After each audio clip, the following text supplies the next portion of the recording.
Welcome back to our channel. Dear students, ఈ వీడియోలో మనము తెలంగాణలో గత సంవత్సరంలో జరిగినటువంటి ఎంసెట్ ఎగ్జామ్లో ఇచ్చినటువంటి ప్రీవియస్ ఇయర్ క్వశ్చన్స్ డిస్కస్ చేయబోతున్నాము. అది కూడా థర్మల్ ప్రాపర్టీస్ ఆఫ్ మ్యాటర్ అనే చాప్టర్ గురించి డిస్కస్ చేయబోతున్నాం. Dear students, this is the one of the highest weightage chapter in EAMCET physics. EAMCET ఫిజిక్స్లో హైయెస్ట్ వెయిటేజ్ ఉన్నటువంటి చాప్టర్ ఇది ఒకటి. అందుకే గత సంవత్సరం ఇచ్చినటువంటి ప్రీవియస్ ఇయర్ క్వశ్చన్ డిస్కస్ చేయబోతున్నాం. So let's go for that. Problem చూడండి. The temperature on a Fahrenheit temperature scale that is twice the temperature on a Celsius temperature scale is. So ఇది మనకి 9th May 2024 షిఫ్ట్ 1లో ఇచ్చిన question తెలంగాణలో. Options వచ్చేసి 160 degrees Fahrenheit, 240, 320 and 480 degrees Fahrenheit. ఏమన్నాడు? The temperature on Fahrenheit temperature scale, Fahrenheit స్కేల్లో ఉన్నటువంటి ఒక విలువ అనేది ఈజ్ ట్వైస్ ది టెంపరేచర్ అనే సెల్సియస్ టెంపరేచర్ స్కేల్. ఫారెన్హీట్ యొక్క ఒక విలువ అనేది సెల్సియస్ స్కేల్లో డబుల్ ఉంటుందంట. సో అది ఏంటిది? The temperature on Fahrenheit temperature scale that is twice the temperature on a Celsius temperature scale. So అంటే మనకి సింపుల్గా ఏమి ఇచ్చాడంటే FEC = 2C. అంటే ఫారెన్హీట్ యొక్క స్కేల్ విలువ అనేది సెల్సియస్ స్కేల్లో ఒక చోట డబుల్ ఉంటుంది. అయినప్పుడు మనకి ఈ F వాల్యూ ఎంత, అది మనకి ఇచ్చినటువంటి question.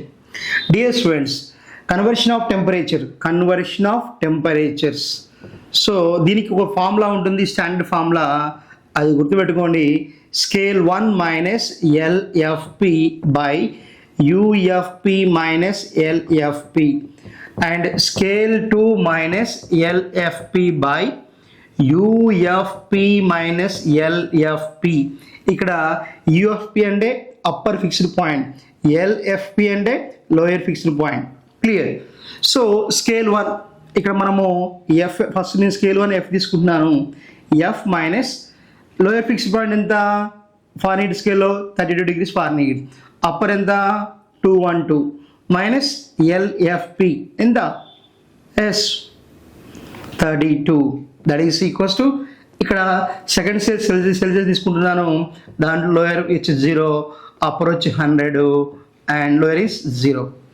So F - 32 by 180 is equals to C by 100.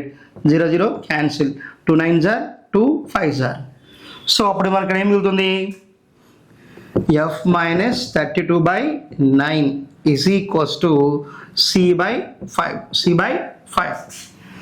So మనకి F ఏమన్నాం? 2C అన్నాం. 2C - 3T by 9 is equals to C by 5. వాడు ఇచ్చిన ఏమన్నాడు? Given that what it is FEC = 2C కాబట్టి ఇక్కడ F అంటే ఎంత రాస్తున్నాం? 2C రాస్తున్నాం. So 2C - 3T by 9 is equals to C by 5. Cross multiplication 2C - 32 into 5 is equals to 9 into C. అప్పుడు ఏమవుతుంది చూడు మనకి ఇక్కడ 2 into 5 10C minus 32 into 5 is equals to 9C. So ఈ 9C తీసుకురండి, ఏమవుతుంది? 10C minus 9C is equals to 32 into 5. ఇటు minus తెలిస్తే ప్లస్ అవుతుంది. So 10 minus 9 as 1. సో కాబట్టి C is equals to as 5 2s are 10 as 160 degree Celsius. C value ఎంత? 160 degree Celsius. So అయినప్పుడు మనకు కావాల్సింది F వాల్యూ. కాబట్టి FEC = 2 into C కాబట్టి FEC = 2 into 160. 2 6s are 13 కాబట్టి F2 వాల్యూ ఎంత? 320 degrees ఫారెన్హీట్. F వాల్యూ ఎంత? 320 degrees ఫారెన్హీట్. సో కాబట్టి మనకి ఇచ్చిన ఆప్షన్స్లో option C is the correct one children.